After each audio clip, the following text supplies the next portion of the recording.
നമസ്കാരം പ്രിയ പ്രേക്ഷകർക്ക് ടാക്ടിക്സിലേക്ക് സ്വാഗതം.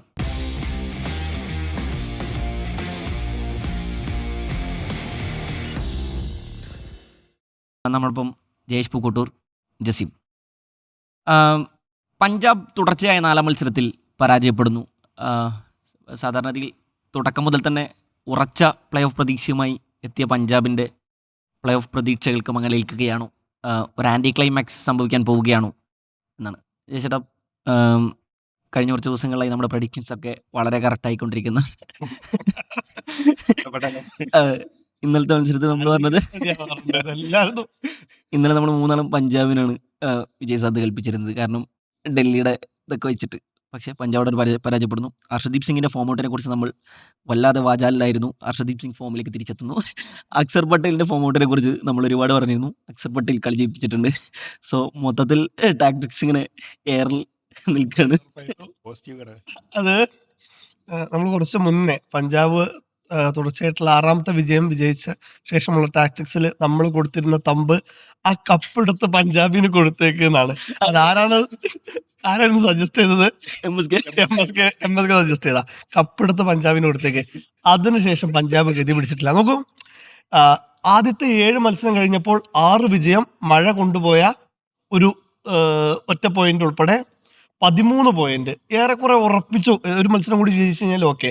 കാരണം 7 മത്സരം കഴിഞ്ഞപ്പോഴേക്ക് IPL ചരിത്രത്തിൽ തന്നെ ആ രീതിയിൽ കുതിപ്പ് നടത്തിയ വേറെ ടീമില്ല തുടക്കത്തിൽ. പിന്നീട് 4 മത്സരം ഒരുപോലെ അട്ടപടലം പരാജയപ്പെടുകയാണ്. അപ്പോൾ അത് ചില്ലറ ഒടിയൊന്നല്ല വെച്ചിട്ടുള്ളത് എന്നുള്ളതാണ് ഞാൻ മനസ്സിലാക്കുന്നത്. ഇപ്പോൾ ഇന്നലെ മത്സരത്തിലേക്ക് നോക്കുമ്പോഴും പഞ്ചാബിന് ഏറ്റവും പ്രധാനം, കഴിഞ്ഞ ഒരു 2 മത്സരത്തിൽ പഞ്ചാബിൻ്റെ തോൽവിക്ക് ഏറ്റവും പ്രധാനപ്പെട്ട കാരണം ഫീൽഡിലെ അവരുടെ പിഴവുകളാണ്. അവർക്ക് ഭേദപ്പെട്ട ബോളർമാരുണ്ട്, നല്ല ബാറ്റർമാരുണ്ട്. ഫീൽഡിലെ അവരുടെ പ്രകടനം ഭയങ്കര മോശമായിരുന്നു. പ്രത്യേകിച്ച് ഈ സീസണിൽ ഏറ്റവും കൂടുതൽ ക്യാച്ച് വിട്ട ടീമുകളിലൊന്ന് പഞ്ചാബാണ്. ശശാങ്ക് സിംഗ്, അതിൽ ശശാങ്ക് 6 ക്യാച്ച് വിട്ടിട്ടുണ്ട്. ഇപ്പോൾ ഇന്നലത്തെ മത്സരത്തിലും അത് പ്രകടനം തന്നെയായിരുന്നു. പക്ഷേ 1-2 നല്ല ക്യാച്ച്, മാർക്കോ യാൻസൺ പുറകിലേക്ക് ഓടിയെടുത്തൊരു ക്യാച്ച് നല്ലതായിരുന്നു. പ്രഭ് സിമ്രാൻ എടുത്തൊരു ക്യാച്ച് നല്ലതായിരുന്നു. മില്ലറുടെ നിർണായക ക്യാച്ച്. പക്ഷെ അക്സർ പട്ടേലിൻ്റെ ഒരു നിർണായകമായ ഒരു ക്യാച്ച് തുടക്കത്തിൽ തന്നെ സുയാൻഷ് വിട്ട് കളയുന്നുണ്ട്. അത് മത്സരത്തിൽ വളരെ നിർണായകമായി. ഇപ്പോൾ ശ്രേയസിൻ്റെ ക്യാപ്റ്റൻസി വലിയ രീതിയിൽ നല്ല രീതിയിൽ അപ്രിസിയേഷൻ കിട്ടിയൊരു സമയമായിരുന്നു. അദ്ദേഹത്തെ ഇന്ത്യൻ ടീമിലേക്ക് സൂര്യയ്ക്ക് പകരം ഇന്ത്യൻ ടീമിലേക്ക് പരിഗണിക്കണമെന്നുള്ള രീതിയിൽ ചർച്ചകൾ നടക്കുന്നു. പരിഗണിക്കുമെന്നുള്ള വാർത്തകൾ, റിപ്പോർട്ടുകൾ വരുന്നു.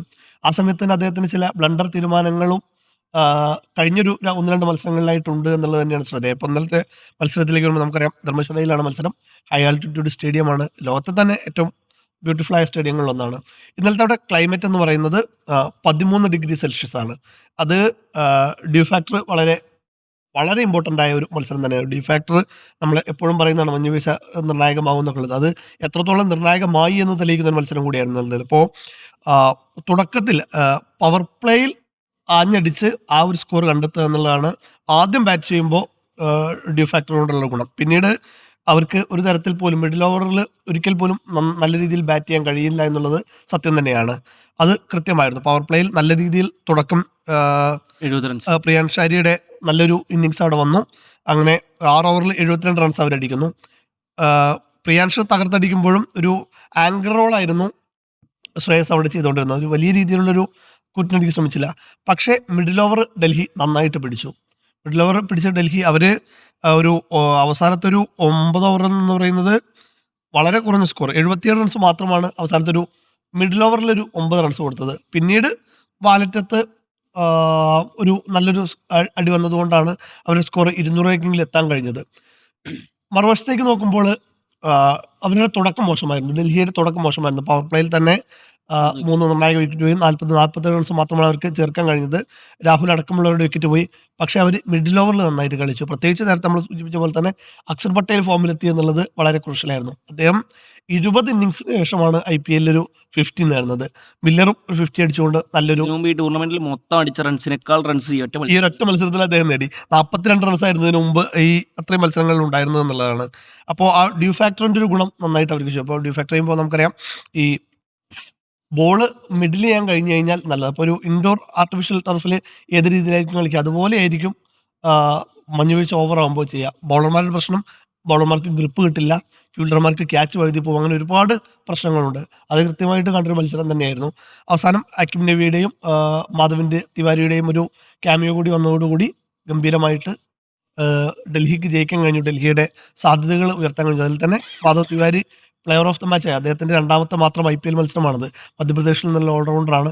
അദ്ദേഹം ബോൾ ചെയ്തപ്പോൾ, അതായത് സ്റ്റാർക്ക് നന്നായിട്ട് അടിവാങ്ങി, ലുങ്കിയെങ്കിനി നന്നായിട്ട് അടിവാങ്ങി. അവരുടെ രണ്ട് നല്ല ടോപ്പ് ക്വാളിറ്റി പേസർമാർക്ക് നല്ല അടി കിട്ടിയപ്പോൾ അവരുടെ അൺക്യാപ്ഡ് പ്ലെയേഴ്സാണ് കുറെ കൂടി നന്നായിട്ട് അൺക്യാപ്ഡ്. മുകേഷ് കുമാർ അൺക്യാപ്ഡ് പറയാൻ പറ്റില്ല, പക്ഷേ അക്കിബ് നബി ആയാലും മാധവ് തിവാരി ആയാലും മുകേഷ് കുമാർ അവർ നന്നായിട്ട് എറിഞ്ഞ് പിടിച്ചൊരു മത്സരമായിരുന്നു. മിഡിൽ ഓവറിൽ അവരാണ് ആ കളി തിരിച്ചു കൊണ്ടുവന്നത്. മറുവശത്തേക്ക് പഞ്ചാബിലെ വന്നൊരു ബുദ്ധിമുട്ടെന്ന് വെച്ച് കഴിഞ്ഞാൽ ഈ മഞ്ഞുവീഴ്ച കണക്കിലെടുത്തുകൊണ്ട് സ്വിംഗർമാർക്ക് ആനുകൂല്യം കിട്ടുമെന്നുള്ളത് കൊണ്ട് തന്നെ മിഡിൽ ഓവർ ഡൽഹി നന്നായിട്ട് കളി പിടിച്ചപ്പോൾ അക്സർ പട്ടേലിൻ്റെയോ മില്ലറുടെയോ വിക്കറ്റ് നേരത്തെ പിടിക്കാൻ വേണ്ടിയിട്ട് 16 ഓവർ ആയപ്പോഴേക്ക് അവർ അർഷ്ദീപ് സിംഗിൻ്റെയും മാർക്കോ യാൻസിൻ്റെയും കോട്ട പൂർത്തിയാക്കി. അവരുടെ 4 ഓവർ കഴിഞ്ഞു. പിന്നെ ഡെത്ത് ഓവർ എറിയാൻ ആളില്ല. ഡെത്ത് ഓവർ എന്തായാലും അടിച്ചു പരത്തുന്നുള്ള ഉറപ്പാണ്. അപ്പോൾ മിഡിൽ ഓവറിൽ കളി പിടിച്ചാൽ എന്തെങ്കിലും സാധ്യതയുള്ളൂ എന്ന് മനസ്സിലാക്കിക്കൊണ്ടായിരിക്കണം, പക്ഷെ അതൊരു ചൂതാട്ടമായിരുന്നു എന്നുള്ളതാണ് സത്യം. മാത്രമല്ല ഈ മത്സരത്തിൽ രണ്ട് ടീമും 20 ഓവർ കളിച്ചല്ലോ. 40 ഓവർ എറിഞ്ഞത് പേസർമാരാണ്. സ്പിന്നർമാർ ഒരു ഓവർ പോലും എറിഞ്ഞില്ല. അത് ആ പിച്ച് കണ്ടീഷൻ എത്രത്തോളം പേസർമാർക്ക് ആനുകൂല്യമാണ് എന്നുള്ളതിൻ്റെ ഒരു ഘടകം കൂടിയായിരുന്നു അത്, പ്രത്യേകിച്ച് സ്വിംഗ് ബോളർമാർക്ക്. ഒരു ബോളർ പോലും, പക്ഷേ അദ്ദേഹത്തിന് യുസ്വേന്ദ്ര ചഹലിന് ഒരു ഓവർ കൊടുക്കാമായിരുന്നു. അത് അദ്ദേഹം കൊടുക്കാനുള്ളൊരു ധൈര്യം അവിടെ എടുത്തില്ല എന്നുള്ളത് ഇപ്പോൾ സ്റ്റോയിനിസൊക്കെ എറിഞ്ഞ സമയത്ത് ഒരു ഓവർ തീർച്ചയായിട്ടും സ്പിന്നർ ആണെങ്കിൽ കൂടി അദ്ദേഹത്തിൻ്റെ കയ്യിൽ ഒരുപാട് വൈവിധ്യങ്ങളുണ്ട്. അത്രയും എക്സ്പീരിയൻസ്ഡ് IPL ആയാലും IPL ഏറ്റവും കൂടുതൽ വിക്കറ്റ് എടുത്ത താരമാണ്. ഇൻ്റർനാഷണൽ ലെവലിലായാലും ഒരുപാട് നല്ല എക്സ്പീരിയൻസ് ഉള്ള ബോളറാണ് ചാഹൽ. പക്ഷേ ചാഹലിനെ എറിയാനുള്ള ഒരു ഓവർ പോലും കൊടുക്കാനുള്ള ധൈര്യം കാണിച്ചില്ല. അതുതന്നെയാണ് മത്സരം പഞ്ചാബിനടുത്ത് നിന്ന് തട്ടിപ്പറിക്കാനുള്ള ഒരു കാരണവും. അങ്ങനെ അത്തരത്തിൽ ഇനിയുള്ള മുന്നോട്ട് പോക്ക് വലിയ ക്രൂഷ്യലാണ്. കാരണം അതിശൈത്യമായി 1-ാം സ്ഥാനത്ത് നിന്നിരുന്ന ടീമാണിപ്പോൾ വളരെ പിന്നിലേക്ക് പോകുന്ന ഒരു സാഹചര്യം ഉണ്ടായത്. ഇനി ശേഷിക്കുന്നത് 3 മത്സരമാണ്. അതിൽ 2 വിജയമാണ്. അതിലൊന്ന് RCBക്കെതിരെയാണ്. RCBയും പ്ലേ ഓഫ് സ്പോട്ടിന് വേണ്ടി പോരാടുന്ന ഒരു ടീമാണ്. പിന്നെ പുറത്തായി കഴിഞ്ഞ മുംബൈയും LSGയുമാണ്. പക്ഷേ അവരായിരിക്കും മിക്കവാറും പണി കൊടുക്കാനുള്ള സാധ്യത കാണുന്നതെന്നാണ് ഞാൻ മനസ്സിലാക്കുന്നത്. ജസീം, CSKയും പഞ്ചാബും തമ്മിലുള്ള പോയിന്റ് വ്യത്യാസം വെറും 1 അപ്പോൾ ജസീമിന് പഞ്ചാബിൻ്റെ തോൽവി വളരെയധികം സന്തോഷം ഉണ്ടാക്കുന്ന കാര്യമായിരിക്കും. അതെ അതെ, കാരണം ചെന്നൈയുടെ പ്ലേ ഓഫ് സാധ്യതകൾ ഏറ്റുന്ന ഘടകമാണിത്. പഞ്ചാബ് ഇനിയും അടുത്ത മത്സരങ്ങളിൽ തോൽക്കട്ടെ, മുംബൈ ജയിക്കട്ടെ എന്നൊക്കെ നിങ്ങൾ CSK ആരാധകർ ഇനി ആഗ്രഹിക്കാൻ പോകുന്ന ദിവസങ്ങളായിരിക്കും അത്. അതെ അതെ. പക്ഷേ ഞാനേ ഈ ഒരു കളിയുടെ ഇതിലേക്ക് വരുന്നതിന് മുമ്പ് ഇന്ന് കണ്ടൊരു സ്റ്റേറ്റ്മെന്റ് ഉണ്ട്. വല്ലാത്തൊരു സ്റ്റേറ്റ്മെന്റാണ്. നമ്മൾ വണ്ടി, അതായത് വലത്തോട്ട് ഇൻഡിക്കേറ്റർ ഇട്ട് ഇടത്തോട്ട് തിരിയുന്ന ഒരു വണ്ടിയെ പോലെയായിരുന്നു ഇന്നലെ പഞ്ചാബ് എന്നാണ് പറയുന്നത് ആ ഒരു മത്സരം. അതായത് 90% കളിയുടെ 90% പഞ്ചാബിൻ്റെ കയ്യിലേക്ക് വന്ന ഒരു മത്സരം പെട്ടെന്നൊരു 3 ഓവറിലേക്ക് അവസാനത്തേക്ക് എത്തുമ്പോഴേക്ക് അത് ഡൽഹി തട്ടിയെടുത്ത് കൊണ്ടുപോകുന്ന ഒരു സാഹചര്യം. അത് ശരിക്കും ആ ഒരു സ്റ്റേറ്റ്മെൻറ്റ് വളരെ കൃത്യമായിട്ടാണ് പറയുന്നത്. അതായത് നമ്മൾ ആ മത്സരമൊക്കെ കണ്ടപ്പോഴും പഞ്ചാബിൻ്റെ ഒരു ജയത്തിലേക്ക് പോകുന്ന ഒരു പോരാട്ടം പോലെ തന്നെയാണ് തോന്നിയത്. പക്ഷേ അത് എങ്ങനെയോ നിർഭാഗ്യവശാൽ അവർക്ക് അവരുടെ പെർഫോമൻസ് വീണ്ടും അവതാളത്തിലേക്ക്, അല്ലെങ്കിൽ ഏറ്റവും ലോ ആയി മാറുന്നു, അവിടെ ഡൽഹി പിടിച്ചു കയറുന്നു എന്നുള്ളതാണ്. പഞ്ചാബിനെ സംബന്ധിച്ചിടത്തോളം ഈ 4 മത്സരത്തിലെ തോൽവി എന്ന് പറയുന്നത് നേരത്തെ പറഞ്ഞ പോലെ തന്നെയാണ്. തുടക്കത്തിൽ വലിയ രീതിയിൽ പെർഫോമൻസ് നടത്തി നമ്മളൊക്കെ വലിയ പ്രതീക്ഷകൾ ഉയർത്തിയ ഒരു ടീം തന്നെയായിരുന്നു പഞ്ചാബിനെ സംബന്ധിച്ചിടത്തോളം. പഞ്ചാബിൻ്റെ പ്രകടനവും നമ്മൾ അങ്ങനെ തന്നെയായിരുന്നു വിലയിരുത്തിയത്. ഇപ്പോൾ സിമ്രാൻ സിംഗ് ആണെങ്കിൽ പോലും, പ്രിയാൻ ഷാരി ആണെങ്കിൽ പോലും, ശ്രേയസ് അയ്യരാണെങ്കിൽ പോലും, ഇവരെല്ലാം ഒരു ഒന്നിനൊന്ന് ഓരോ ആളുകളും മെച്ചപ്പെടുന്ന ഒരു രീതി, അത് കൃത്യമായിട്ട് ആ ടീം യൂസ് ചെയ്ത് അത് വലിയ രീതിയിൽ കൊണ്ടുവന്ന ഒരു ടീമിന്, പക്ഷേ പിന്നീട് അത് നിർണായക ഘട്ടത്തിലേക്ക് എത്തുമ്പോൾ അവർ എന്താണ് ചെയ്യുന്നതെന്ന് മനസ്സിലാകാത്ത ഒരു സാഹചര്യമാണ്. കാരണം ഏറ്റവും ക്രൂഷ്യലായ ഒരു ടൈമാണ് ഇപ്പോഴും.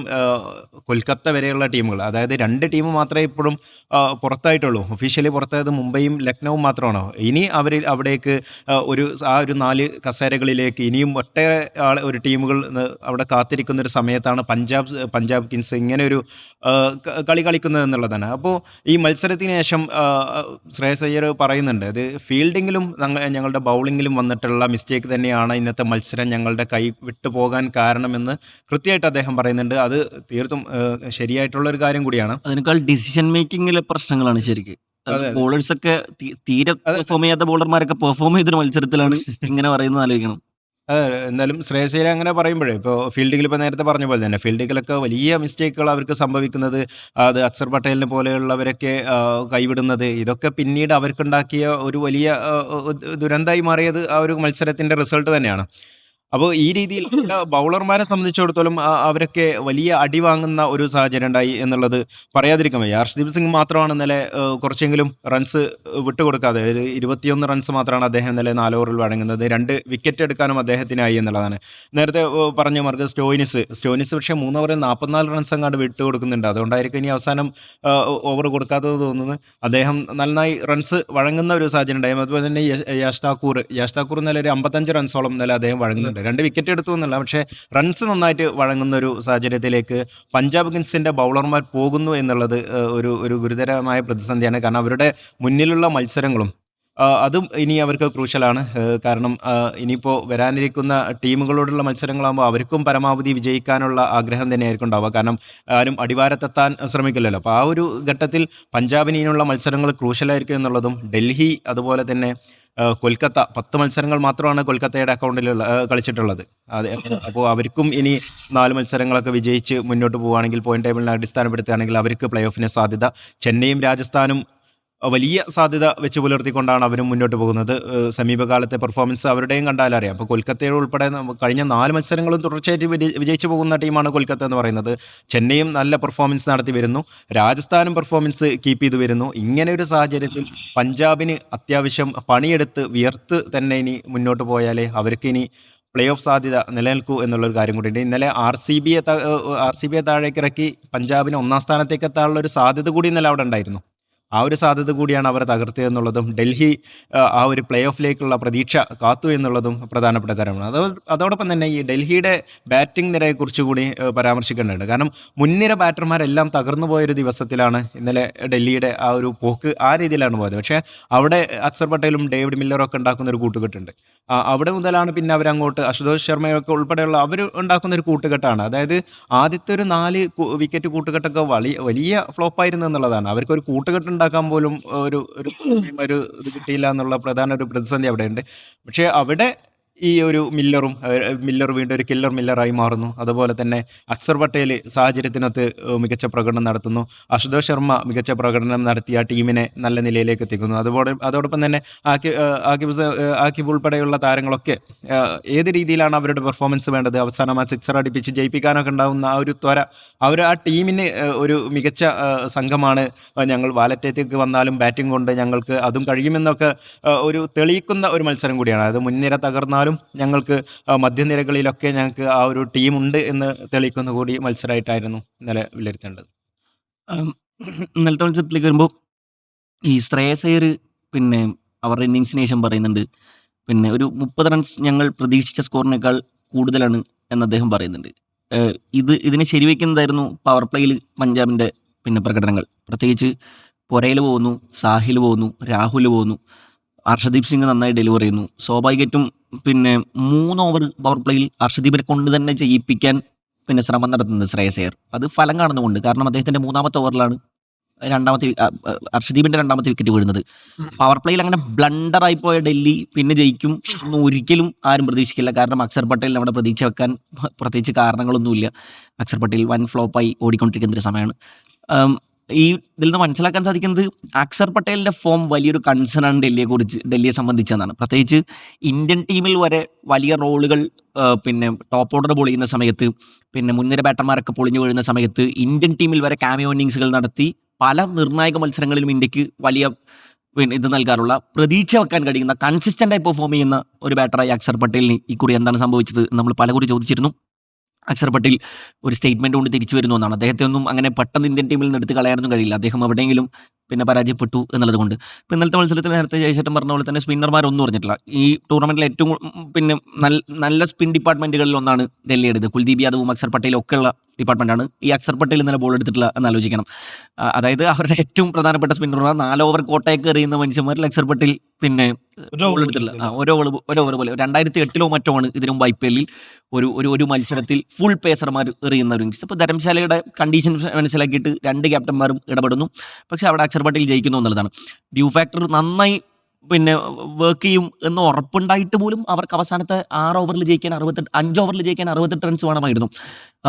അപ്പോൾ സ്വാഭാവികമായിട്ടും ഇവന്മാരൊന്ന് ഡൽഹി ഒന്ന് ട്രാക്ക് മാറ്റി തുടങ്ങുന്ന സമയത്താണ് 15ാമത്തെ ഓവറിൽ അർഷദീപിൻ്റെ ലാസ്റ്റ് ഓവർ എറിയാൻ വേണ്ടിയിട്ട് പിന്നെ ശ്രേയസ് അയ്യർ വിളിക്കുന്നത്.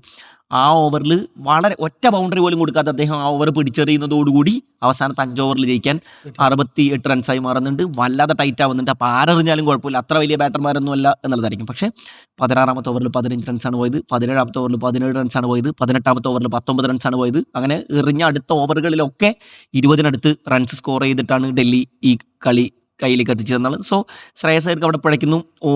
മാർക്കോ ആൻസണോ ഹർഷദീപ് സിംഗിനോ ചിലപ്പോൾ വിക്കറ്റിന് വേണ്ടിയിട്ടായിരിക്കും അദ്ദേഹം 15ാമത്തെ ഓവറിൽ ഹർഷദീപ് സിംഗിനെ കൊണ്ടുവന്നത് ഡെത്ത് ഓവറിലേക്ക് മാറ്റാത്തത്. പക്ഷേ ഡെത്ത് ഓവറുകളിൽ ഒന്നിൽ മാർക്കോ ആൻസണും ഹർഷദീപിനും ഒരാൾ വേണമായിരുന്നു. അതെ ഓവറുകൾ മാറ്റി. മാത്രമല്ല അവർക്ക് അത്രയും എക്സ്പീരിയൻസ്ഡ് ആയ വേറെ ബോളർമാരുണ്ടായിരുന്നില്ല. അതെ ഇപ്പോൾ ഡൽഹിയിലേക്ക് നോക്കുമ്പോൾ അവിടെ ഇന്റർനാഷണൽ കളിച്ചില്ല എന്നുള്ളൂ. പക്ഷെ ഡൊമസ്റ്റിക്കിൽ ഏറ്റവും ഗംഭീരമായിട്ട് കളിക്കുന്ന അതെ. ആക്കിബ് നബി അവിടെയുണ്ട്. അതെ. നന്നായിട്ട് സ്വിംഗ് ചെയ്യുന്ന ബോളർമാരുണ്ട്. അതെ. വേഗത കൊണ്ട് കാര്യമില്ല ഈ പിച്ചില്, ധർമ്മശാലയിലെ പിച്ചിൽ എന്നുള്ളത് കൃത്യമാണ്. അതിപ്പോ നമുക്ക് സ്റ്റാർക്കിനെ കടി കിട്ടിയപ്പോ ലുക്കിയങ്കരിക്ക് കടി കിട്ടിയപ്പോൾ മനസ്സിലായി ഇവിടെ സ്വിംഗ് കൊണ്ട് മാത്രമേ കാര്യമുള്ളൂ. അതെ ഇതുവരെ തിളങ്ങാതിരുന്ന ഹർഷദീപ് സിംഗ് തിളങ്ങാൻ കാരണവും അത് തന്നെയായിരുന്നു. ഈവൻ ഇപ്പോൾ സ്റ്റാർക്കിനെ കുറിച്ച് പറയുമ്പോൾ സ്റ്റാർക്കിൻ്റെ 1ാമത്തെ ഓവറിൽ 22 റൺസാണ് അടിക്കുന്നത്. അതായത് ഈ പ്രിയാൻ ഷാരിയെ കുറിച്ച് നമ്മൾ ഈ സീസണിൽ മൊത്തത്തിൽ പറയാറുണ്ട്. പ്രിയാൻ ഷാരിയെ ഷോർട്ട് ബോളുകൾക്ക് മുന്നിൽ അദ്ദേഹം ഇടയ്ക്കിടെ പതറിപ്പോകുന്നത് നമ്മൾ കാണുന്നുണ്ടെന്ന്. പ്രിയാൻ ഷാരിയ 1ാമത്തെ ഓവർ മുതൽ തന്നെ അദ്ദേഹത്തെ ഹിറ്റ് ചെയ്യാൻ ശ്രമിച്ചത് 3ാമത്തെ ഓവറിലേക്ക് കടക്കുമ്പോഴേക്കും ഇവർ 50 അടുത്ത് കടന്നിട്ടുണ്ട്. അതായത് പഞ്ചാബ് പൊതുവെ ഇങ്ങനെ പോയി കഴിഞ്ഞാൽ ഇവർ പവർ പ്ലേയിൽ ഇത് 100ലേക്ക് എത്തിക്കും അല്ലെങ്കിൽ 90 കടക്കുമെന്നൊക്കെ തോന്നിക്കുന്ന ഘട്ടത്തിലാണ് ആക്കിബ് നബിയും മുകേഷ് കുമാറും കൂടി അവിടെ മൊത്തത്തിൽ കളിയുടെ മൊമെൻറ്റം തിരിക്കുന്നത്. പവർ പ്ലേയിൽ അവസാനത്തെ ഓവറിൽ ആക്കിബ് നബി വെറും 2 റൺസാണ് വിട്ട് നൽകിയത്. എന്ന് പറഞ്ഞാൽ 5ാമത്തെ ഓവറിൽ 70 റൺസും 6ാമത്തെ ഓവർ പൂർത്തിയാകുന്ന സമയത്ത് 72 റൺസുമാണ്. അപ്പോൾ സോ അവരുടെ ബോളർമാരൊക്കെ ഡെലിവറി ചെയ്യുന്നത് ആക്കിബ് നബി പ്രത്യേകിച്ച് എടുത്തു പറയേണ്ടത് സ്റ്റാർക്ക് പവർ പ്ലേയിൽ നന്നായി എറിഞ്ഞിട്ടില്ലെങ്കിലും അദ്ദേഹത്തിൻ്റെ ഒരു ഹാട്രിക് ചാൻസ് ഉണ്ടായിരുന്നു ഈ മത്സരത്തിൽ വളരെ നിർണായകമായി. ഇപ്പോൾ ശശാങ്ക് സിംഗിനെയും സ്റ്റോയിനിസിനെയാണ് അടുത്തടുത്ത പന്തുകളിൽ പുറത്താക്കുന്നത്. പക്ഷേ ഷഡ്ജെ തൊട്ടടുത്ത പന്തിൽ ഹാട്രിക് ബോളിൽ 6 അടിക്കായിരുന്നു ഷഡ്ജെ. അടുത്ത 2 6ഉം 1 4ഉം. അതോട് സ്റ്റാർക്ക് ഒരു കാമിയോ ഭയങ്കരമായിരുന്നു, സ്കോർ ഉയർത്താൻ കഴിഞ്ഞു. അതെ. അപ്പോൾ ശ്രേയസ് അയ്യർ അവിടെ നിന്നിട്ട് ഷഡ്ജെ, അപ്പോൾ സ്വാഭാവികമായിട്ടും ശ്രേയസ് അയ്യർക്ക് മനസ്സിലാക്കാം ഷഡ്ജയും ശ്രേയസ് അയ്യരും അവിടെ ക്രീസിലുണ്ട്. ഇതൊരു 200 മുകളിലേക്ക് പോയി കഴിഞ്ഞാൽ സ്വാഭാവികമായിട്ടും അദ്ദേഹത്തിൻ്റെ കണക്കുകൂട്ടൽ പ്രകാരമാണ് എന്നുണ്ടെങ്കിൽ 30 റൺസിന് മുകളിലാണ് ഞങ്ങൾ സ്കോർ ചെയ്തിട്ടുള്ളത് എന്നാണ്. അദ്ദേഹത്തിൻ്റെ കണക്കുകൂട്ടൽ അവിടെ പിഴച്ചിട്ടുണ്ടായിരുന്നില്ല. കാരണം ഡൽഹിയെ പോലൊരു ടീമാണ്, അവരിൽ നിന്ന് നിങ്ങളൊരു ഇന്നിങ്സ് പ്രതീക്ഷിക്കരുത്. പവർ പ്ലേയിൽ 3 വിക്കറ്റ് നേടുന്ന സമയത്ത് പോലും ശ്രേയസ് അയ്യർ അങ്ങനെ തന്നെയായിരിക്കും വിചാരിച്ചിട്ടുണ്ടാവുക, കളി കയ്യിലാണ് എന്നാണ്. പക്ഷേ അവർ കൊണ്ട് കളഞ്ഞ കളിയാണ് എന്ന് തന്നെ പറയേണ്ടി വരും. പ്ലേ ഓഫ് സാധ്യതകൾ ഏറ്റവും കൽപ്പിക്കപ്പെട്ടിരുന്നൊരു ടീമായിരുന്നിട്ട് പോലും ഇനിയുള്ള പ്ലേ ഓഫിലേക്കുള്ള മൊത്തം സഞ്ചാരങ്ങളാകെ പിന്നെ മാറിമറിയും എന്ന് തന്നെ പറയേണ്ടി വരും. കിരീട സാധ്യത അങ്ങനെ തന്നെ അത് ശരി. അതിനകത്ത് ഇനിയിപ്പോ പ്ലേ ഓഫിലേക്ക് നോക്കുകയാണെങ്കിൽ ഭയങ്കര ടൈറ്റ് ആവുകയാണ്. അപ്പോൾ IPL ഈ വിധം എല്ലാവർക്കും സാധ്യത കാണുന്നത്. അപ്പോൾ 11 റൗണ്ട് മത്സരം പൂർത്തിയാകുമ്പോഴേക്കും നോർമൽ കേസിൽ ഒരു 3-4 ടീമുകളൊക്കെ പുറത്താവുന്ന ഒരു സാഹചര്യം വരും. ഒരു 2 ടീം ഏകദേശം ഉറപ്പിച്ചു എന്ന ലെവലിലൊക്കെ വരാറുണ്ട്. പക്ഷേ ഇപ്പോഴും 3 റൗണ്ട് മത്സരം മാത്രം ബാക്കി നിൽക്കെ 2 ടീം മാത്രമേ, ഡൽഹിയും മുംബൈയും മാത്രമേ പുറത്തായിട്ടുള്ളൂ. ബാക്കി 8 ടീമിനും സാധ്യതയുണ്ട് എന്നുള്ളതാണ്. അതിൽ തന്നെ ഒരു മത്സരം പോലും വിജയിക്കാതെ ഈ സീസൺ പൂർത്തിയാക്കുമെന്നുമൊക്കെ പറഞ്ഞിരുന്നതാണ്. നമ്മൾ മാത്രമല്ല, മൊത്തത്തിൽ പൊതുവെ വിലയിരുത്തപ്പെട്ടിരുന്ന കൊൽക്കത്ത വരെ ഗംഭീരമായിട്ട് പഞ്ചാബ് തുടർച്ചയായി 4 മത്സരം തോൽക്കുമ്പോൾ കൊൽക്കത്ത തുടർച്ചയായിട്ട് 4 മത്സരം വിജയിക്കുകയാണ്. അങ്ങനെ എല്ലാവർക്കും സാധ്യത. ഇപ്പോൾ നമ്മൾ 5ാം സ്ഥാനത്തുള്ള ചെന്നൈ, 6ാം സ്ഥാനത്തുള്ള രാജസ്ഥാനും 4ുള്ള കൊൽക്കത്തയും 4ുള്ള പഞ്ചാബും തമ്മിലുള്ള ഒറ്റ പോയിന്റ് വ്യത്യാസമേ ഉള്ളൂ. ഏറെക്കുറെ കിരീടം ഉറപ്പിക്കുമെന്ന് തോന്നിച്ച പഞ്ചാബും ഈ 6ാം സ്ഥാനത്തുള്ള രാജസ്ഥാനും തമ്മിൽ ഒറ്റ പോയിന്റ് ഡിഫറൻസേ ഉള്ളൂ എന്നുള്ള മനസ്സിലാക്കുമ്പോഴാണ് അത്രത്തോളം ഈ കോമ്പറ്റീഷൻ ടൈറ്റായി മാറുന്നത്. ആദ്യത്തെ 3 ടീമുകൾക്കും ഇതുപോലെ തന്നെ 14 പോയിന്റ് വീതമാണ് അവർക്ക് 11 മത്സരം പൂർത്തിയാക്കും. അതായത് അങ്ങനെ ഒരു കോമ്പറ്റീഷൻ IPL നല്ലൊരു കോമ്പറ്റീഷൻ വരുന്നത് ഇപ്പോഴാണ് തോന്നുന്നുണ്ട്. കാരണം അത്രക്ക് കോമ്പറ്റീഷനാണ്.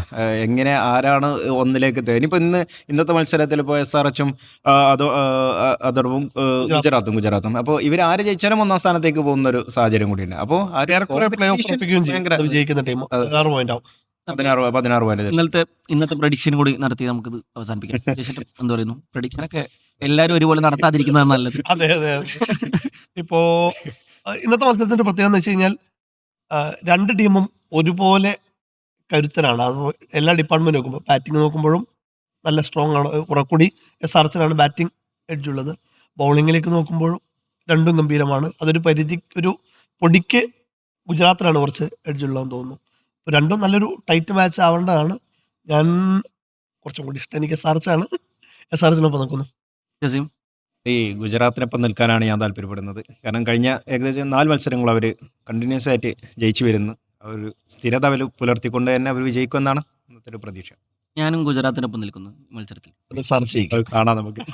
നാളെ ഇരിക്കും നമുക്ക്. അപ്പോൾ ടാക്ടിക്സ് അവസാനിക്കുന്നു. മറ്റൊരു ദിവസം വീണ്ടും ഇരിക്കാം.